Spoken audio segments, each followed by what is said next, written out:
Hey guys, welcome back to my channel. If you're new to my channel, welcome. My name's Natasha, Ibrahim, and I make videos about travel, mindset, health, and some other things. So happy that you're here. If you're new, please hit subscribe and also the bell down below. And while you're there, just give this video a thumbs up. It really helps me out, and I'd love for you to join my little subscriber community here on YouTube. So today's video is about a topic that I haven't really talked about too much. I don't really go into my personal life often. I mean my personal past often. I do talk about a lot of things in my life that are happening currently and my current situation, but one thing that has been really formative for me in my life is my upbringing and being a third culture kid. If you're unfamiliar with this term, third culture kids are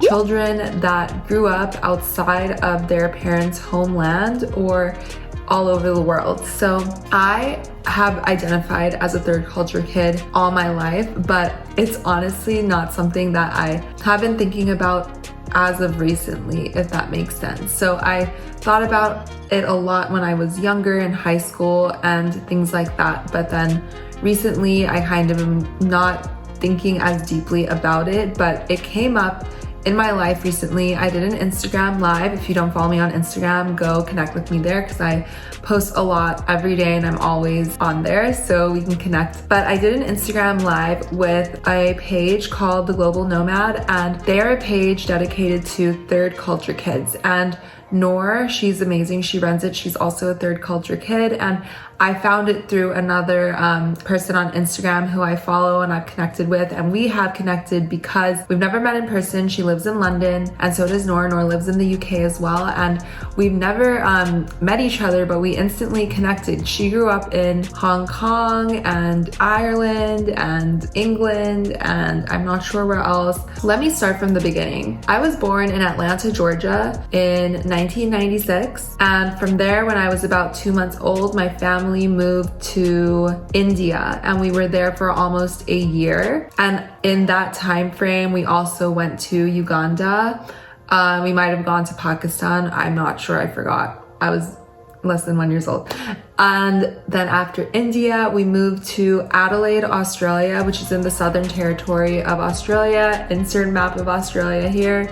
There's Adelaide. And then from Adelaide, we moved to Sydney, which is on the East Coast. It's one of the most famous cities in Australia. Obviously, you probably have heard of it before. It's not the capital though. The capital of Australia is Canberra, fun fact. So we were in Sydney for about 9 or 10 years. And in that time frame, I would go to the US to visit my mom's side of the family every few years, and even 1 year in the middle of those 9 years, we moved to Pennsylvania for a year, and then we moved back to Australia. My mom, let's also talk about my parents, but we'll get into that later. So we moved back to Australia, and then from Sydney, I came here to Austin for about 2 or 3 months. From Austin, I was about 9 or 10 at this stage. We moved to Vancouver, Canada, where I grew up from around 10 to 15. And then after that, we moved back to Austin in 2010. And I've been in Austin since 2010, but in that time frame, I did spend about 1.5 years, almost 2 years in Spain. I spent 3 months in Paraguay. I spent the past 3 months in Mexico. And I also went to Egypt, Dubai, and other places for about a month at a time. So I did travel extensively, and these are just the places that I've traveled to long-term or lived. This doesn't count the countries that I've visited or had a vacation in. But yeah, I had a pretty crazy childhood. I moved around a lot. Not only did I move cities and countries, I moved houses a lot in Vancouver. I don't have like a childhood home where I'm like, that is the house I grew up in. I have maybe 4 or 5. So that definitely left a mark on me, who I became today, and how I view myself and I interact with other people and how I move around in general. And also it affected my studies, it affected my career path, it affected how I feel day to day in a city. Like, Austin is my home right now, of course. I've been living here for 10 years and I have my family here, I have friends here and a community, but at the same time, I don't know if Austin is my forever home, and I don't know if I can ever find that. It's difficult to see myself settling down in a single city for the rest of my life. And when I was younger, 19, 18, I was like, I'm just gonna travel, and that's actually how I became a travel blogger. The reason I wanted to be a travel blogger and I wanted to do this for a very long time, far longer than I actually have been doing it for, and I've been doing it now for about 3 or 4 years, but I always felt a connection to other places. I have a very good ability to adapt and just kind of fit in. I am a bit racially ambiguous as well, and I don't know if that has to do with my upbringing and how I'm able to adapt the way I look and the way I carry myself in different places to kind of fit the norms. But I do blend in pretty well when I travel, and when I even travel to Latin America, I blend in pretty well over there. I am Indian Pakistani, for those of you who don't know, so I'm not Hispanic, but a lot of people think I'm Hispanic. When I went to Egypt, they thought I was Egyptian. In Dubai, they thought I was also from the Middle East.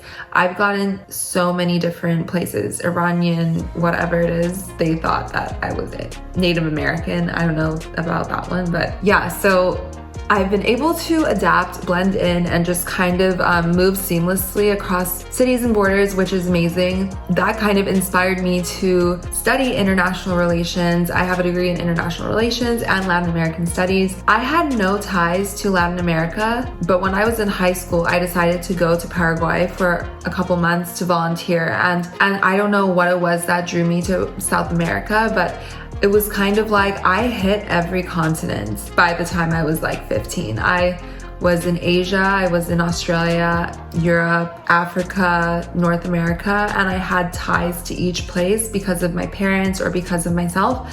But South America was kind of a mystery to me. I never really went, I didn't know the language and all of that. So I decided this was gonna be my exploration, my own journey that I was going to take alone, because I didn't really have a choice about moving as a child, but I had this choice. This was my decision to go to Latin America, and I lived with a host family there. I fell in love with them. I fell in love with the culture and the music and the food and just the way of living and the hospitality, not even the hospitality, but just the warmth of my host mom and just how I felt. So that led to me getting a degree in Latin American studies, studying Spanish. I went to Spain to study abroad, and then I moved to Spain for a year after I graduated university. You guys have probably seen all my Spain videos about teaching English there. If you haven't, go check them out. But yeah, I love Latin America. And even though I'm not Hispanic, I feel very tied to the land, to the people, to the language.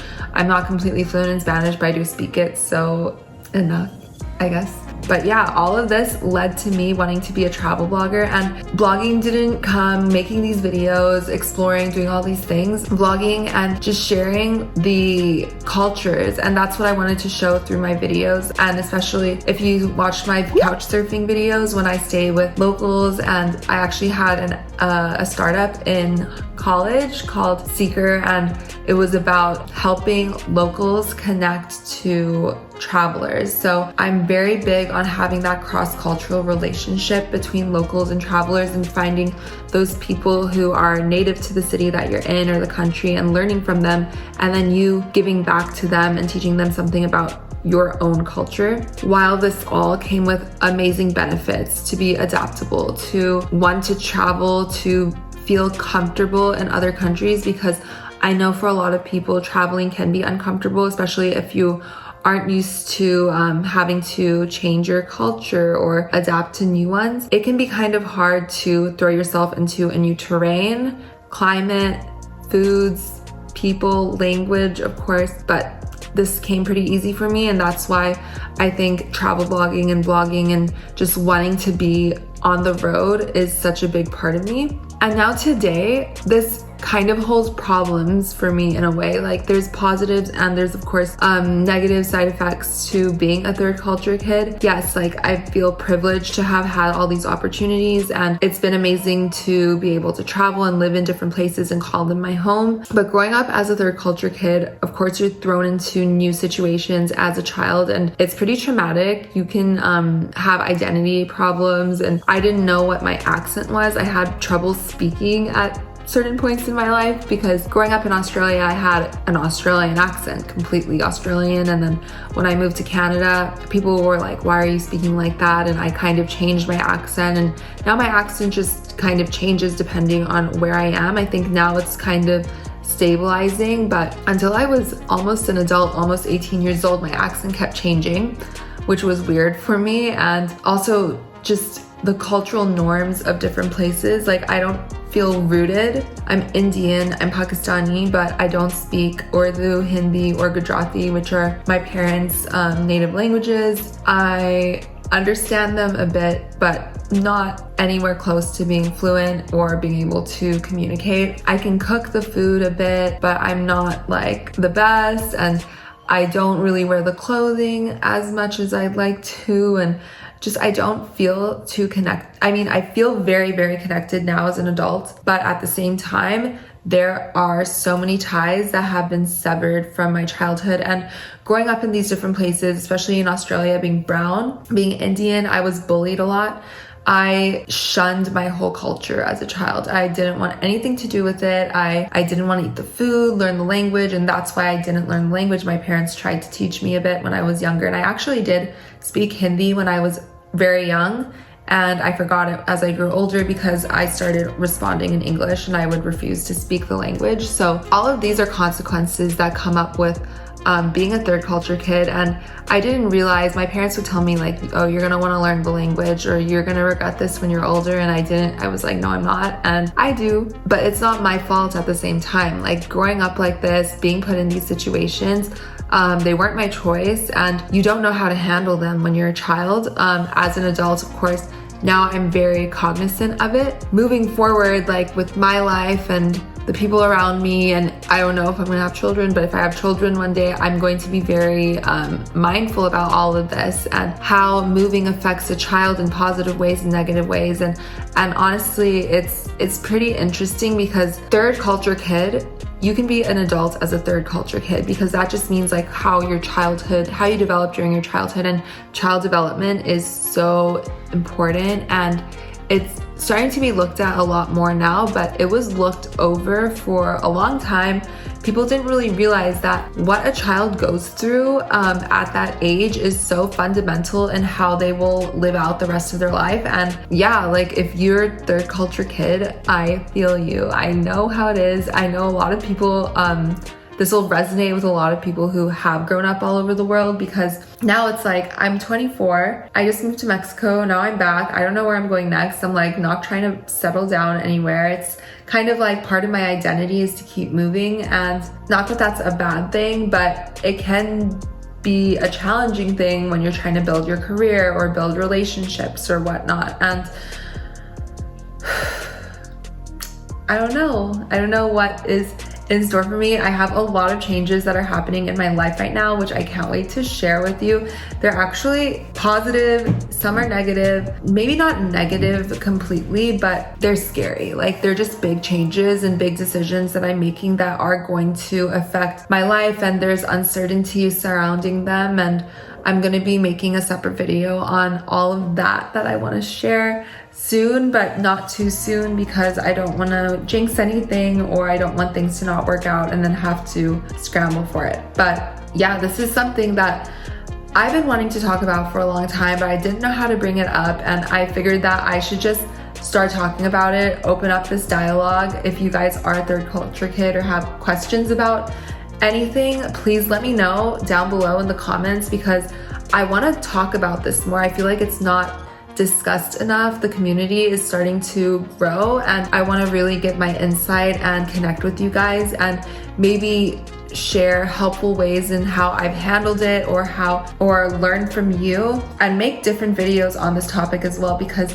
this is so deep.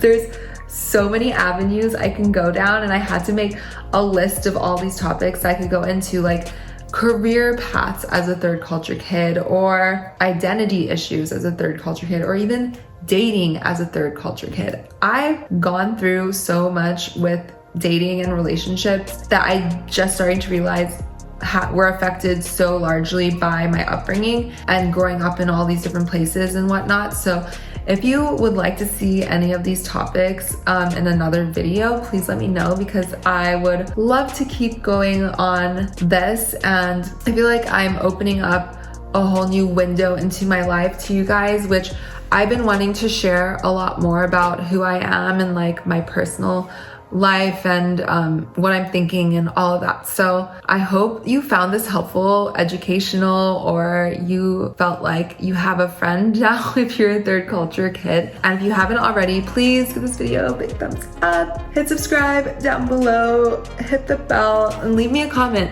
I want to know. I love getting comments from you guys. Seriously, it makes my day. And connect with me on Instagram. There's a lot more stuff on Instagram with third culture kids that I'm a part of, so we can go into that over there. And I hope you guys have an amazing day. Stay warm. It's kind of chilly here in Austin today. It was just raining a bit.